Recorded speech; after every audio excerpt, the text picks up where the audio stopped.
దేవుని పరిశుద్ధ నామానికి మహిమ కలుగుగాక. మహోన్నతుడైన దేవుడు మనల్ని ప్రేమించి మనకు అనుగ్రహించిన దినాన్ని బట్టి ప్రభుత్వ మహిమ కలుగుగాక. దైవ సన్నిధిలో ఆసక్తితో సంపూర్ణ మీ అందరికీ యేసయ్య నామములో శుభవందనాలు తెలియజేస్తున్నాను. ఈ దినాన మనము వాక్య ధ్యానం నిమిత్తము ఎఫెసీ పత్రిక 2వ అధ్యాయం 11 వచనం నుండి చదువుకొని ఉన్నాము. ఇక్కడ మనము ఎఫెసీ పత్రికలో మొదటి అధ్యాయంలో ఏం చూసాము? మొదటి అధ్యాయంలో ఆత్మ సంబంధమైన ఆశీర్వాదాల గురించి, క్రీస్తులో యేసుక్రీస్తులో మనం కలిగి ఉన్న ఆత్మ సంబంధమైన ఆశీర్వాదాల గురించి మనం నేర్చుకుని ఉన్నాం. దేవుడు, తండ్రి అయిన దేవుడు ప్రభు అయిన యేసుక్రీస్తులో మనకి ఎన్ని ఆధిక్యతలు ఇచ్చాడు అనేది 1వ అధ్యాయంలో మనము నేర్చుకుని ఉన్నాం. 2వ అధ్యాయంలో మనం ఎక్కువగా నేర్చుకుంటున్న విషయం ఏంటంటే, క్రీస్తు మనకు అనుగ్రహించిన రక్షణ. ఎలాంటి రక్షణ? విశ్వాసం ద్వారా కృపచేతనే, త్రూ ఫెయిత్ గ్రేస్. అంటే యేసుక్రీస్తు యొక్క కృప ద్వారానే మనం విశ్వసించడం బట్టి కలిగి ఉన్నదనమాట. కాబట్టి ఈ 2వ అధ్యాయంలో మనం ఎక్కువగా దీన్ని ధ్యానం చేస్తూ ఉన్నాం. అయితే పోయిన వారము మనం 8వ వచనంలో చదువుకున్న, మీరు విశ్వాసం ద్వారా కృపచేతనే రక్షించబడి ఉన్నారు. Through faith grace alone. అంటే మనము విశ్వాసం ద్వారా దేవుని కృపచేతనే మనం రక్షించబడ్డామని మనము ఈ అధ్యాయంలో తెలుసుకుంటున్నాం. అయితే ఈ 11వ వచనం నుండి మనం చదివితే, ఇక్కడ అపోస్తలుడైన పౌలు మనకి ఇంకా లోతుగా కొన్ని విషయాలు, అంటే మనము విశ్వాసం ద్వారా అయోగ్యులము, అల్పులము, ఎన్నిక లేని మనము తండ్రి ఇంట్లో చేర్చబడ్డకు, తండ్రి అని పిలవడానికి అర్హత లేని మనకి దేవుడు ఎలాంటి గొప్ప భాగ్యాన్ని ఎలా ఇచ్చాడు అనేది మనల్ని గుర్తు చేస్తూ ఉన్నాడు. చూడండి 11వ వచనం, కాబట్టి మునుపు శరీర విషయంలో అన్ని జనులై ఉండి శరీరమందు చేతితో చేయబడిన సున్నతి గలవారు అనబడిన వారి చేత సున్నతి లేని అనబడిన మీరు ఆ కాలమందు ఇశ్రాయేలుతో సహపౌరులు కాక పరదేశులను, వాగ్దాన నిబంధనలు లేని పరజనులను, తర్వాత నిరీక్షణ లేని వారిను, పరలోకమందు దేవుడు లేనివారై ఉండి క్రీస్తుకు దూరస్తులై ఉంటురని మీరు జ్ఞాపకం చేసుకొనుడి.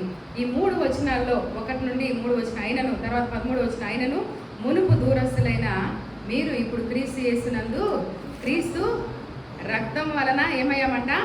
సమీపస్థులమై ఉన్నాం. అంటే మనకి ఎలాంటి స్థితిలో మనం ఉంటే ఎలాంటి ఆధిక్యతను దేవుడు మనకి ఇచ్చాడు అనేది ఈ 3 వచనాల్లో మనం చూస్తాం అన్నమాట.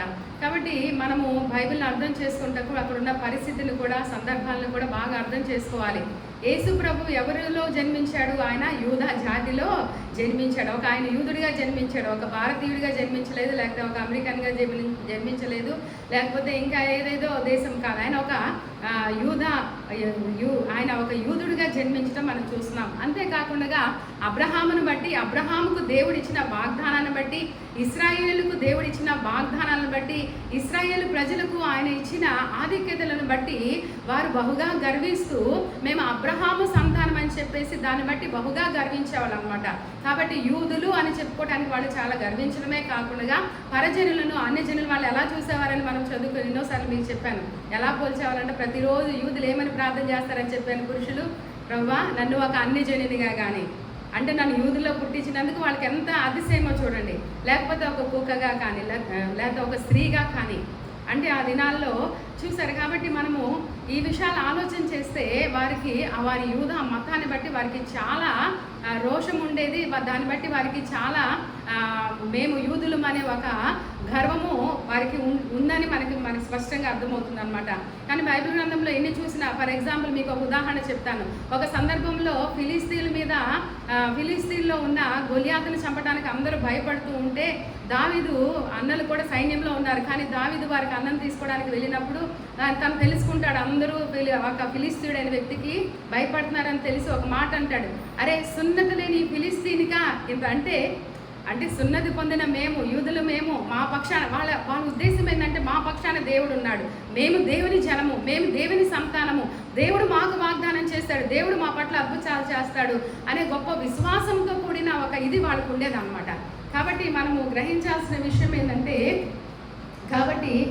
మనము వీటిని బట్టి మనం అర్థం చేసుకోవచ్చు. అంతేకాకుండా ఇంకా మనం స్పష్టంగా మీరు అర్థం చేసుకోవాలంటే, రోమపత్రిక 9వ అధ్యాయంలో ఒక మాట పౌలు అంటాడు. అంటే మనము చరిత్రనంతా అపోస్తల కార్యం చదివినప్పుడు చాలా విషయాలు నేర్చుకొని ఉన్నాము. పౌలు ఎక్కువగా అన్ని జనాంగాన్ని రక్షించాడు. పేతురు అయితే యూదుల మధ్య ఎంతోమంది యూదులు రక్షించినట్లు మనం చూస్తాం. అయితే రోమపత్రికలో మనం చూస్తాం కదా, 9వ అధ్యాయం ఎవరైనా తీస్తే మైక్లో చదవండమ్మా. 9వ అధ్యాయం 4-5 మొదటి నుండి చదవండి. 9వ అధ్యాయము నాకు బహు దుఃఖమును నా హృదయంలో మానవి వేదనయు కలుగు. క్రీస్తులను నిజమే చెప్పుచున్నాను, అబద్ధం ఆడలేదు. పరిశుద్ధాత్మయందు నా మనస్సాక్షి నాతో కూడా సాక్ష్యం ఇచ్చుచున్నది. సాధ్యమైన ఎడల దేహ సంబంధులైన నా సహోదరుల కొరకు నేను క్రీస్తు నుండి వేరే శాపగ్రస్తులనై ఉండకూడదు. 4వ వచనం నుండి జాగ్రత్త వినండి అమ్మా అందరూ. వీరు ఇశ్రాయేలీయులు, దత్తపుత్రత్వమును, మహిమయు, నిబంధనలను, ధర్మశాస్త్ర ప్రధానమును, అర్చనాచారాదులను, వాగ్దానములను వీరివి. పితరులు వీరివారు, శరీరమును బట్టి క్రీస్తు వీరిలో పుట్టెను. ఈయన సర్వాధికారి అయిన దేవుడయ్యండి నిరంతరము స్తోత్రాలుగా ఉన్నాడు. ఆమేన్. చదవండి. అయితే దేవుని మాట తప్పిపోయినట్టు కాదు.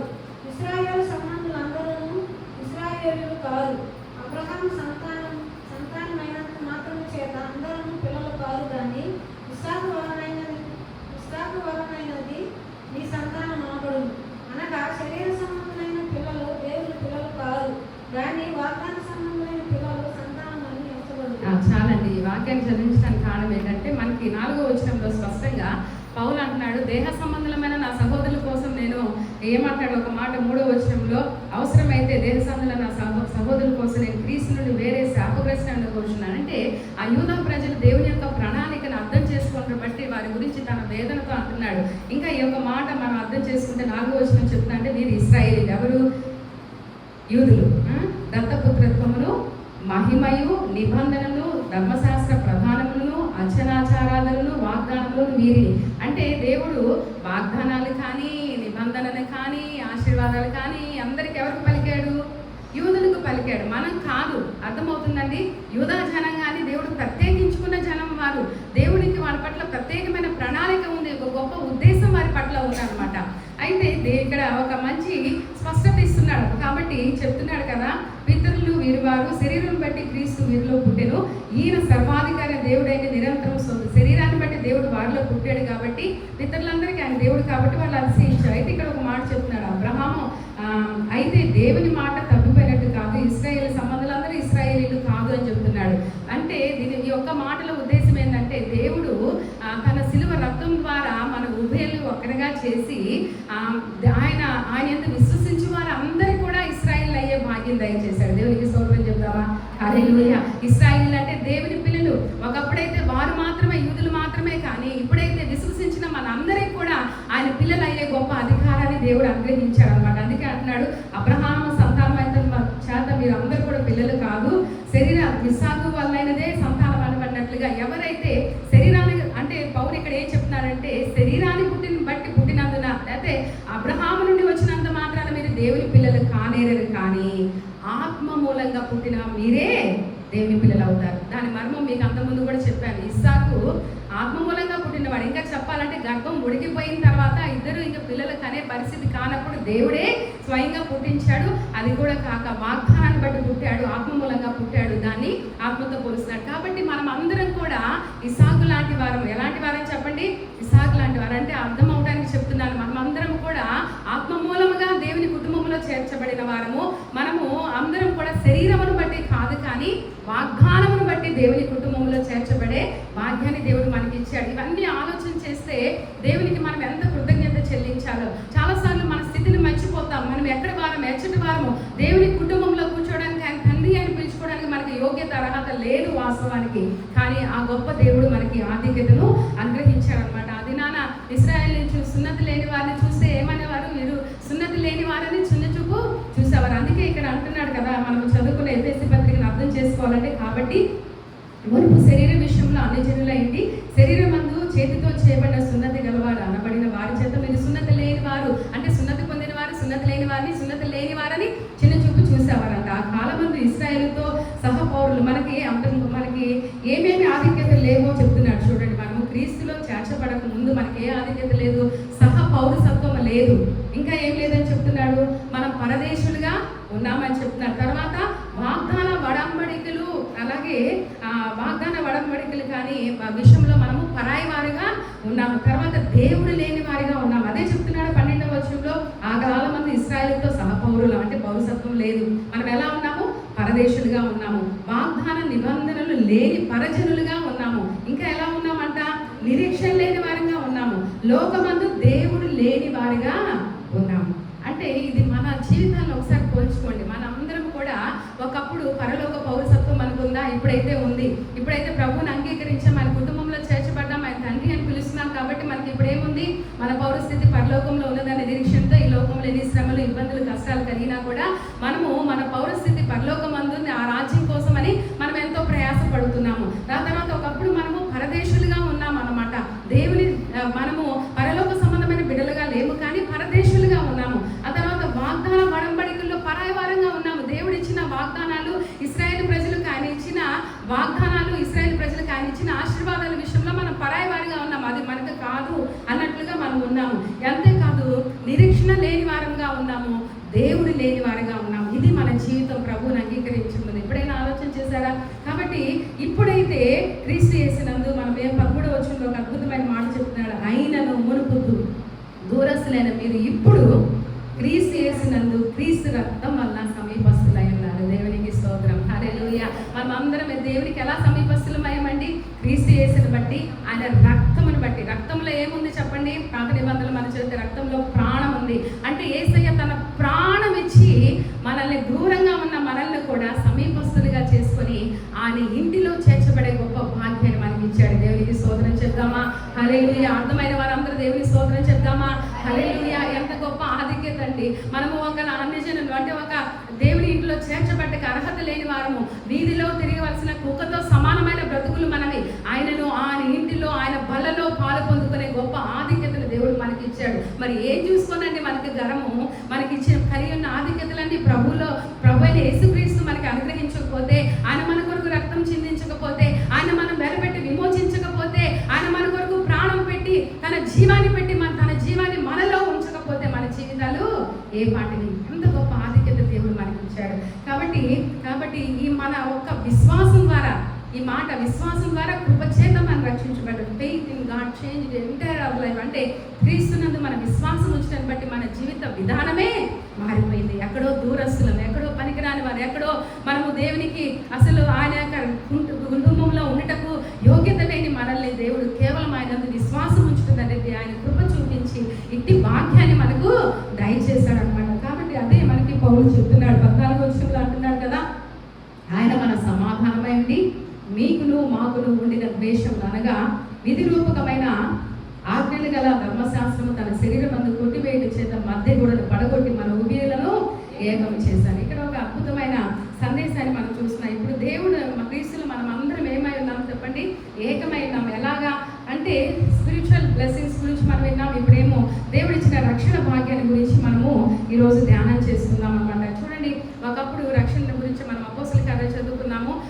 ఎప్పుడైతే ప్రభు ఆరోహణమైన తర్వాత పరిశుద్ధాత్మ దిగి వచ్చినప్పుడు ఫస్ట్ ఎవరు రక్షించబడ్డారు? యూదుల మీదకి ఆత్మ దిగి వచ్చింది. వారందరూ కూడా అన్ని భాషలో మాట్లాడారు. అలాగే పేతురు ప్రసంగిస్తే 3000 మంది 5000 మంది యూదులే రక్షించబడింది మొట్టమొదట. ఆ తర్వాత మనం 8వ అధ్యాయంలోకి వెళ్ళేసరికి ఎవరికి సువార్త అందింది? సమరయులకు అందింది. వారి మీద కూడా దేవుడు పరిశుద్ధాత్మ దిగి వచ్చింది. పేతురు చేతులు ఇస్తే వాళ్ళందరూ పరిశుద్ధాత్మ పొందుకొని వారు మారుమనసు పొందారని మనం చూస్తాం. ఆ తర్వాత 11వ అధ్యాయంలోకి వచ్చేసరికి ఒక అద్భుతమైన ఆ మాట మనం చదువుతున్నాం అనమాట. అంటే కొన్నేళ్ళ ఇంటికి పేతురు వెళ్ళినప్పుడు ఏం జరుగుతుంది? అక్కడ అన్యజనుల సహితము దేవుని ఆత్మను పొందుకుంటే పేతురుతో కూడా వెళ్ళిన యూదులు ఆ విషయాన్ని చూసి చాలా ఆశ్చర్యపోతారు. అదే మన 44వ వచనం 10వ వచనం పేతురు ఈ మాటలు ఇంకా చెప్పుచుండగా అతని బోధ విన్న వారందరి మీదకి ఆత్మ దిగెను. సున్నతి పొందిన వారిలో పేతురుతో కూడా వచ్చిన విశ్వాసులందరూ పరిశుద్ధాత్మ వరము అన్యజనుల మీద సైతము కుమ్మరింపబడ్డ చూచి విభ్రాంతి నుండి ఏలయనగా వారు భాషలతో మాట్లాడుచు దేవుని గర్వపరుచుండి. అందుకు పేతురు, మనవలే పరిశుద్ధాత్మను పొందిన వీరు బాప్తిసం పొందుటకు ఎవడైనా వీళ్ళకు ఆటంకము చేయగలరా అని చెప్పి వారికి బాప్తిసం ఇచ్చాడంట. చూడండి, మనవలే అంటే అన్యజనుల మీదకి, అంటే యూదుల మీదకి ఎలా వచ్చిందో సమరయుల మీదకి ఎలా పరిశుద్ధాత్మ దేవుడు దిగి వచ్చాడు, అలాగే ఎవరి మీద దిగి వచ్చాడండి? అన్యజనుల మీద కూడా దిగి వచ్చాడు. అంటే మనకు మీద సైతము మనకి కూడా దేవుడు ఆ కృపను భాగ్యాన్ని అనుగ్రహించాడు అనమాట. ఆయన ఆత్మ మన మీద కుమ్మరింపబడినప్పుడు మన జీవితాలు కల్మషంగా మారినప్పుడు, ఆత్మతో నింపబడినప్పుడు, మన జీవితాలు రూపాంతరపరచబడినప్పుడు మనం దేవుని ఇంటిలో చేర్చబడే గొప్ప భాగ్యాన్ని మనం కలిగి ఉంటున్నాం అనమాట. కాబట్టి దేవుడు ఏం చేశాడంటే ఇక్కడ ఒక మాటను చదువుకున్నాం ఎఫెసీ పత్రికలో. ఆయన ద్వేషం అనే మధ్య కూడా ఏం చేశాడంట, కొట్టివేసి. ఒకప్పుడు యూదులకి అర్థం చేసుకోవడం చెప్తున్నా, ఒకప్పుడు యూదులకి సమరయులకి పడదు, ఒకప్పుడు అన్యజనులకి యూదులకి పడదు. దేవుడు ఏం చేశాడు, ఆ మధ్య గోడను ద్వేషం అనే మధ్య గోడను ఏం చేశాడండి, పడగొట్టాడండి. ద్వేషం అనే మధ్య గోడను పడగొట్టేశాడు అనమాట. కాబట్టి ఆయన్నే మన ఏమై ఉన్నాడు, సమాధానమై ఉన్నాడని మనం చదువుతున్నాం. అదే చదువుకున్నామా 14 వచ్చినప్పుడు ఆయనే ద్వేషం వల్ల మనం ఎవరికి దూరం కాకూడదు అనేది దేవుని యొక్క ఉద్దేశము. ద్వేషం అనేది మన జీవితాల్లో ఏలుబడి చేయకూడదు. ఎవరు క్రీస్తు రక్తంతో కడగబడతారో, ఎవరు క్రీస్తునందు విశ్వాసం ఉంచుతారో, ఎవరి జీవితము దేవుడు నా పట్ల విశ్వాసం ద్వారా రక్షించబడతారో వాళ్ళ జీవితంలో ఏమి ఏలుబడి చేయకూడదండి, ద్వేషం ఏమి ఏలుబడి చేయాలి, సమాధానమే ఏలుబడి చేయాలి. దేవుని స్తోత్రం చెప్దామా, హల్లెలూయా. అదే మనకి చూస్తున్నాం. అంటే మన జీవితంలో ఎన్నోసార్లు మన దేవుడే మనకి సమాధానమై ఉండాలన్నమాట. ఎన్నోసార్లు మనకి ఇతరులతో ద్వేషము, కక్ష, క్రోధ, విమతములు, భేదములు ఉంటాయి. వీటన్నిటిని దేవుని బిడ్డలకు ఇవి ఉండకూడదు అనడానికి ఒక సాదృశ్యంగా ఇక్కడ చక్కటి వివరణ ఇస్తున్నాడు. ఆయన మన సమాధానమే అంటే మీకును మాకునుండే ద్వేషం అనగా విధి రూపకమైన ఆజ్ఞలు ధర్మశాస్త్రం అను తన శరీరం అందు కొట్టివేయడం చేత మధ్య కూడా పడగొట్టి మన ఉభయలను ఏకం చేశాను. దేవుని ఇంటికి వస్తే, దేవుని మందిరంలోకి వస్తే ఎలాంటి విభేదాలు ఉండకూడదు. కానీ కుల మత భేదాలు కానీ, డబ్బున్న వారు ఒకటని, అసలు అందరూ కలిసి ఏకంగా ఉండే స్థలము దేవుని మందిరంగా ఉండాలి. దేవుని మందిరంలో కూడా నువ్వు ధనాన్ని బట్టి గర్వించి నువ్వు ధనవంతులతోనే సహవాసం చేస్తావు అంటే పెద్ద పెద్ద సంఘాల గురించి, మనం చిన్న సంఘం కాబట్టి ఇప్పుడు తెలియదు, మనం ఎదిగినప్పుడు కూడా మనం ఎప్పుడు ఒకేలాగా ఉండాలి. అర్థమవుతుందా? తక్కువగా ధనము అంటే డబ్బును, హోదాని బట్టి మనము ఉండకూడదు, డబ్బుని బట్టి మనకి ఇదే విభేదాలు ఉండకూడదు, కులాన్ని బట్టి ఉండకూడదు. ఇలాంటి ఏ కనిపించినా కూడా అది మందిరము నేరదు. ఏ సంఘములైనా కుల సంబంధమైన వ్యత్యాసము కానీ, ధన సంబంధమైన వ్యత్యాసము కానీ, లేకపోతే హోదా సంబంధమైన వ్యత్యాసం కనబడుతుందంటే అది మందిరం కాదు. మందిరంకి వస్తే మనకి అందరం ఇలా ఉన్నా కూడా మందిరంకి వస్తే ఎలా అవ్వాలి, ఎప్పుడు పాస్టర్ చెప్తారు కదా, మనం అందరం వంగితే ఇట్లా సమానమైపోవాలి. We should buy. అందరం కూడా దేవుని మందిరంలో అందరూ సమానమే అన్న విషయాన్ని మనము మర్చిపోవడానికి వీల్లేదన్నమాట. కాబట్టి మనకి ఏదైతే ద్వేషం కలిగిస్తుందో, కక్ష కలిగిస్తుందో, క్రోధం కలిగిస్తుందో ఆ గోడని, ఆ కక్ష అనే గోడని, ఆ క్రోధం అనే గోడని, ఆ సమాధానం లేని స్థితిని అనే గోడని పడగొట్టి దేవుడు ఉభయలను ఏకము చేసి ఆ ఏక మనసుతో మనమందరం ఇక్కడ కూర్చోడానికి ఇచ్చింది దేవుని స్థలము. అలాగే మన జీవితం అనే మందిరంలో కూడా అలాగే ఉండాలి. మనం హృదయం అనే మందిరంలో కూడా ఏముండకూడదు, కక్ష, క్రోధం, ద్వేషం, విమతం ఉండకూడదు. ఎందుకంటే ఎన్నిక లేని ఒక ఎక్కడో నీచుడు, దరిద్రాలువి లేదా దరిద్రుడు, ఎన్నిక లేని నీకు దేవుడు తన కుటుంబంలో ఉండే భాగ్యాన్ని ఇస్తే నువ్వెందుకంటే ఇతరులను క్షమించలేకపోవడం? ఎవరు దేవుని క్షమించలేరో తెలుసా? దేవుని యొక్క కృపను గ్రహించలేని వారే ఇతరులను క్షమించలేరు. ఎందుకంటే మనం చూస్తాం కదా, ఒక దేవుడు ఒక ఉపమానం చెప్పారు చూడండి. ఒక యజమానికి ఒకళ్ళు 50,000 వచ్చి ఉన్నారు, ఒకళ్ళేమో 500 వచ్చి ఉన్నారు. 500 వచ్చిన వ్యక్తి తన జీవితాన్ని కష్టపడినా అది చెల్లించలేడు. ఆ యజమాని క్షమిస్తే ఏం చేశాడు, ఆయనకి 50 ఇవ్వాల్సిన అతన్ని ఆయన క్షమించలేకపోయాడు. మన బ్రతుకులు కూడా అలాగే ఉండేది. చాలాసార్లు మనం అలాగే ఉన్నాము. దేవుని దగ్గర నుండి అంత ఉన్నతమైన కృప పొందుకుంటే కొంచెం కృప కూడా ఇతరులకు చూపించలేని బ్రతుకు మనం బ్రతుకుతున్నాం. కానీ దేవునికి కక్ష, క్రోధం, విమతం, భేదాలతో మనం బ్రతకడం దేవునికి ఇష్టం లేదు. మనం ఎలా ఉండాలని ఆశపడుతున్నాడు? సమాధానాన్ని. బైబిల్లో మనం ఏం చూస్తున్నాము, దేవుడు ఏం చెప్తున్నాడు? ద్వేషము, కక్ష ఇవన్నీ హీస్ ప్రిన్స్ ఆఫ్ పీస్. అంతేకాదు యేసయ్య ఏం చెప్తున్నాడంటే, మనము కొండ మీద ప్రసంగంలో కూడా సమాధాన పరచువారు ధన్యులు, వాళ్ళు ఎవరవుతారంట? దేవుని కుమారులు. మనం ఎక్కడ ఉంటే అక్కడ సమాధానం ఉండాలి. కక్ష ఉండకూడదు, క్రోధం ఉండకూడదు, ద్వేషం ఉండకూడదు, విమతం ఉండకూడదు, బాధ ఉండకూడదు. అక్కడ సమాధానమే ఉండాలి. ఎందుకంటే దేవుని బిడ్డలు ఎక్కడ ఉంటే అక్కడ సమాధానం ఉంది. వారిలో దేవుడు ఉంటాడు. Peace within. మనం చూస్తే కొన్ని దేశాల మీదకి యుద్ధం వచ్చినప్పుడు ఆ దేశాన్ని కలపడానికి అధికారులు ఎంతో ప్రయత్నం చేస్తారు బాహ్యంగా కలపడానికి. కానీ మన దేవుడు ఎలాంటి వాడు తెలుసా? He gives internal piece. అంటే లోపల నుండి సమాధానాన్ని మనకి ఇస్తాడు. దేవునికి స్తోత్రం చెప్దామా, హల్లెలూయా. ఆ లోపల నుండి నిత్యము సమాధానము, ప్రశాంతత ఎవరికి కలుగుతుందో తెలుసా? పరిశుద్ధాత్మ దేవుడు ఎవరి జీవితాల్లో ఉంటారో వారు మాత్రమే సమాధానంతో ఉండగలుగుతారు. ఎంత కక్ష, క్రోధాలు ఎదుర్కొంటున్నప్పటికీ, ద్వేషాన్ని ఎదుర్కొంటున్నప్పటికీ సమాధానం వాళ్ళే ఏలుబడి చేస్తుంది. కారణం వారిలో పరిశుద్ధాత్మ దేవుడు ఉన్నాడు. చాలాసార్లు మనం దేవుని మందిరంలో ఉంటాం, దేవుని బిడ్డలుగా పిలువబడతాం. కానీ మనలో ఏలుబడి చేసేది మన ఆత్మే ఏలుబడి చేసేదండి. మనలో పరిశుద్ధాత్మ దేవుని ఏలుబడి ఉంటే మనం ప్రతి విషయంలో ఆయన మాటకు విధేయత చూపిస్తే he is the prince of peace. ఆయన సమాధాన అధిపతి. మనకి సమాధానం ఇచ్చి అన్ని విషయాల్లో కృపనిస్తారనమాట. కాబట్టి ఒకరికి విరోధంగా ఉన్నవారు ఒకరిని ఉభయంలో ఏకం చేయడానికి క్రీస్తు కల్వరి శిలువలో మరణించారన్న విషయాన్ని మనం ఎన్నడూ మర్చిపోవడానికి వీల్లేదన్నమాట. తర్వాత మనం వచ్చిన చూస్తే ఆయన దేహాన్ని ద్వేషాన్ని ఏం చేశాడంట, సంహరించాడంట. ఈ 14-15 వచ్చిన జాగ్రత్తగా చూడండి. ఆయన మన సమాధానమైంది మీకును మాకును ఉండిన ద్వేషములు అనగా విధి రూపకమైన ఆజ్ఞల గల ధర్మశాస్త్రమును తన శరీరమందు కొట్టువేయట చేత మధ్య గోడను పడగొట్టి ఉభయలు ఏం చేశాడంట, ఏకం చేశాడు. ఇట్లు సంధి చేయించు ఈ ఇద్దరిని తన యందు ఒక నూతన పురుషునిగా సృష్టించి, తర్వాత 16 వచ్చిన చూడండి, తన సిలువ వలన ఆ ద్వేషమును సంహరించి. ఎంత అద్భుతమైన మాట! సిలువ వలన మనకి రక్షణ మార్గము అనేది మనకి పరలోకానికి మార్గము, రక్షణకు మార్గము only through the cross of Jesus Christ. అంటే క్రీస్తు సిలువ ద్వారానే మనము నిత్యత్వాన్ని కానీ సంపూర్ణ రక్షణ కానీ పొందుకోగలుగుతాం. ఏం చేశారంటే ద్వేషాన్ని ఆయన ఏం చేశారు, సిలువ మీద సంహరించేశారంట. సంహరించి దాని ద్వారా ఇద్దరిని ఏకంగా చేసి ఆయనే మనకు సమాధానకారకుడై ఉన్నాడు. దేవునికి స్తోత్రం, హల్లెలూయా. మళ్ళా ఇదే మాట చెప్తున్నాడు, ఆయనే మనకు సమాధానకారకుడై ఉన్నాడు. దేవునికి స్తోత్రం. ఈ లోకంలో మనకు అన్యాయం జరుగుతుంది, అక్రమం జరుగుతుంది, బాధ కలుగుతుంది, ద్వేషం కలుగుతుంది చేసేది. కానీ దేవుని ఆత్మ మనలో ఉంటే దేవుడు ఏం చేస్తాడు, ఓకే నేను ఇవన్నీ కూడా భరించాను, ఇవన్నీ కూడా సహించాను, ఇవన్నీ కూడా జయించాను, నువ్వు కూడా జయించాలి, నువ్వు సమాధానంగా ఉండాలి, నా బిడ్డగా బ్రతకాలని పరిశుద్ధాత్మ దేవుడు మనలో ఉండి ఏం చేస్తూ ఉంటాడు, ఆయన మాదిరి ద్వారా ఆయన మనకి చెప్తూ ఉంటాడు అనమాట.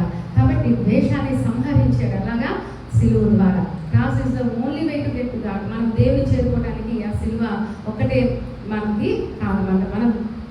మన మధ్య నివసిస్తున్నాడుగా, మనకు విరోధులకు మధ్య నివసిస్తున్న ద్వేషాన్ని ఆయన ఏం చేశాడు చెప్పండి, సిలువలో సంహరించాడు అనమాట.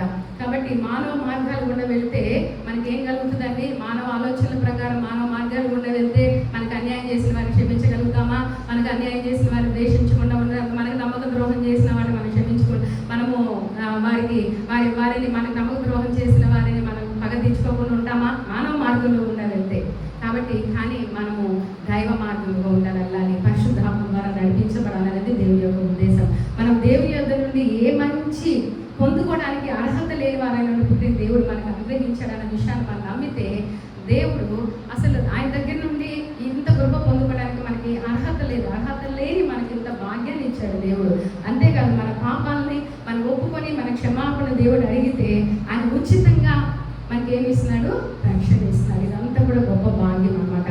క్రైస్తవులు మనం అందరము ఆయన కృప పొందిన వారమే. ఎవరు ఆయన్ను మనమందరం కూడా ఆయన దగ్గర కృప పొందుకున్న వారమే. ఎవరు తక్కువ కాదు ఎక్కువ కాదు. అర్థమవుతుందా? నువ్వు ఏ స్థితిలో నుండి వచ్చినా, నువ్వు ఎంత ధనవంతురాలైనా లేకపోతే ఎంత ధనవంతుడైనా లేకపోతే ఎంత పలుకుబడి, మనం అందరం కూడా దేవుని దగ్గర నుండి ఉచితంగా కృప పొందుకొని వచ్చిన వారం. కాబట్టి ఆ కృపను బట్టి తగ్గించుకొని మందిరంలో ఏక మనసు కలిగి అందరితో సమానత్వం కలిగి మనము వర్ధిల్లాలనేది దేవుని యొక్క ఉద్దేశమైనది అనమాట.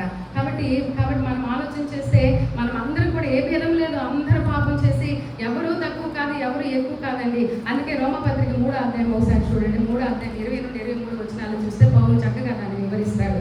రోమపత్రిక 3వ అధ్యాయం 20 నుండి చదవండి. ధర్మశాస్త్ర సంబంధమైన క్రియల మూలముగా ఏక మనుషుడును ఆయన దృష్టికి నీతిమంతుడు అని తీర్చబడడు. ఏ మనుషుడు ఏలైనగా ధర్మశాస్త్రమైన క్రియల మూలంగా ఏ మనుషుడును ఆయన దృష్టికి నీతిమంతుడని తీర్చబడు. ధర్మశాస్త్రం వల్ల పాపమనగా ఎంపికగా తెలియబడుచున్నది. ఇట్లుండగా ధర్మశాస్త్రం నాకు వేరుగా దేవుని నీతి బయలుపరచబడుచున్నది. దానికి ధర్మశాస్త్రము ప్రవక్తలను సాక్ష్యం ఇచ్చుచున్నారు.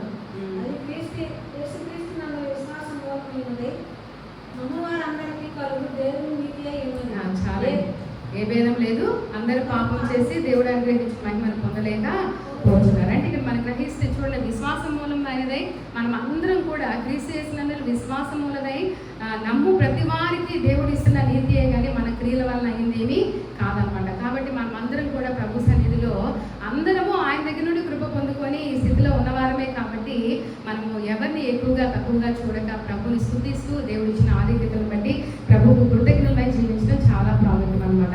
మనమందరం కూడా క్రీస్తులో ఏక శరీరమై ఉన్నాం. మన శిరస్సు ఎవరు? ప్రభువైన యేసుక్రీస్తు.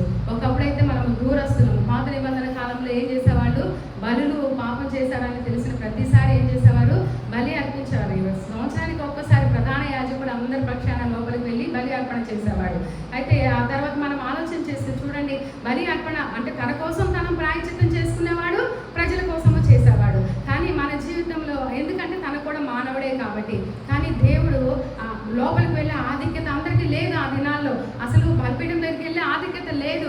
కానీ క్రీస్తు శిలువ మరణం అప్పుడు ఏం జరిగింది? తెర చినిగిపోయింది. మనము పరిశుద్ధ స్థలంలో ఆయన దగ్గర కృప పొందుకోవడానికి ధైర్యంతో ఆయన దగ్గర కృపాసనంకి ఎందుకు వెళ్ళే భాగ్యాన్ని దేవుడు మనకి దయచేశాడు. దేవునికి స్తోత్రం. హల్లెలూయా. ఒకప్పుడు దూరస్థలము, కనీసం ఆమరణలో కూడా ప్రవేశించడానికి, పరిశుద్ధ స్థలంలో ప్రవేశించడానికి కూడా అర్హత లేని మన జీవితాలకు అతి పరిశుద్ధ స్థలంలో ప్రవేశించే ఆధిక్యతను, ఆ స్వాతంత్రతను, ఆ భాగ్యాన్ని మనకి ఇచ్చాడు. అదే హెబ్రీ పత్రికలో 4వ అధ్యాయం చివరి వచనాల్లో మనం చదువుతాం అనమాట. మనము దేవుడు మనకి ఇచ్చిన కృపను బట్టి ధైర్యంతో ఆయన కృపాసనంలోకి వచ్చి వేడుకునే భాగ్యాన్ని దేవుడు మనకి ఇచ్చాడు అనమాట. ఇంకా ఇక్కడ చాలా మాటలు ఉన్నాయి కానీ ముగించేస్తాను చూడండి. మనం చదువుకున్న రోమ పత్రికలు ఇంకా 2 ప్రాముఖ్యమైన విషయాలు దేవుడు మనకి ఇచ్చిన ఆధిక్యతల గురించి చెప్తారు. చూడండి ఇక్కడ ఏమని చెప్తారంటే 17వ వచనంలో, మరి ఆయన వచ్చి దూరస్తులైన మీకును సమీపస్తులైన వారికి సమాధాన సువార్తను ప్రకటించాను. ఆయన ద్వారానే మన ఉభయమును ఒక్క ఆత్మయందు తండ్రి సన్నిధికి చేరగలుగుతున్నాము. మనందరికీ దేవుడు ఏమి ఇచ్చాడు? ఒక్క ఆత్మని ఇచ్చాడు. దేవునికి స్తోత్రం. అదే ఏ ఆత్మ? పరిశుద్ధాత్మ. పరిశుద్ధాత్మను బట్టి మనం అందరం కూడా తండ్రి అంటే మన అందరికీ ఉన్నది ఒక ఆత్మ, మనకి అందరికీ ఉన్నది ఒకటే తండ్రి. అసలు మందిరం అంటే ఇస్ ఫ్యామిలీ.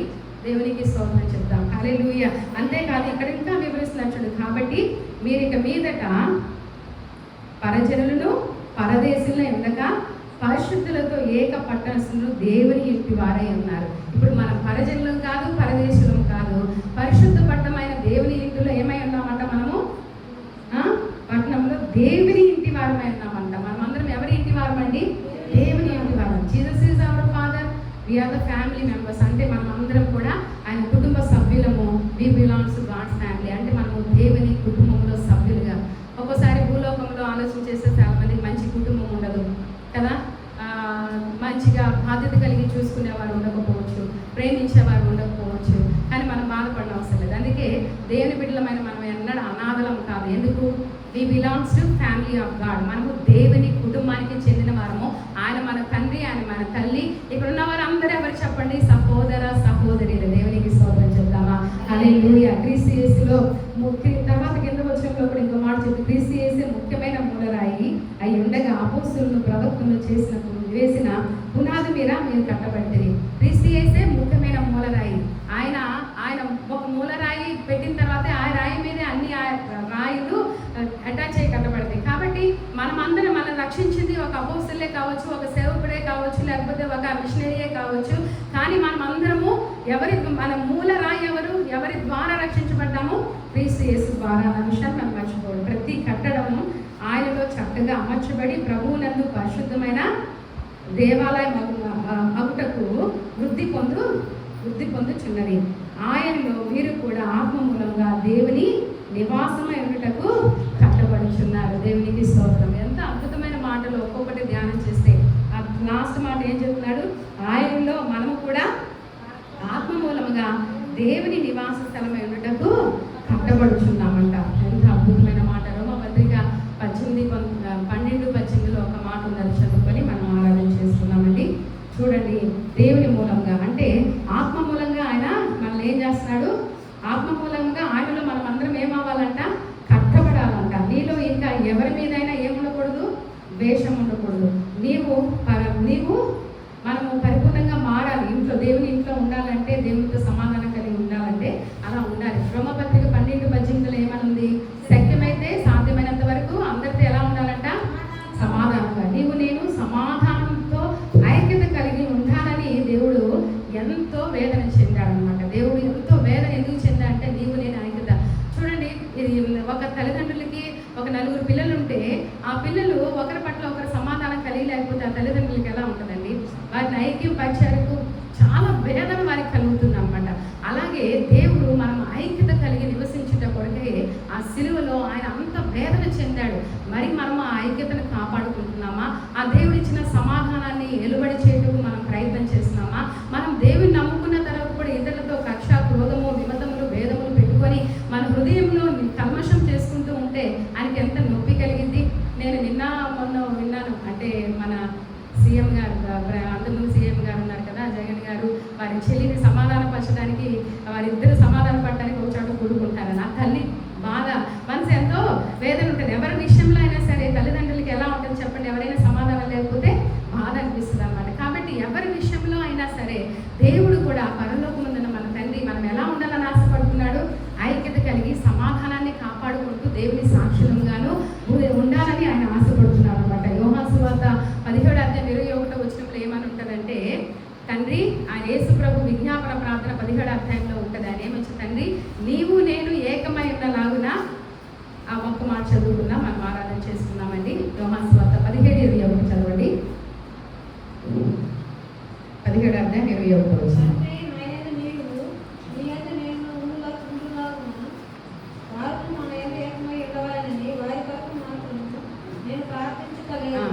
చాలండి. ఇక్కడ చూడండి, తండ్రి దాని కింద ఇంకా వచనాలు ఉంటాయి.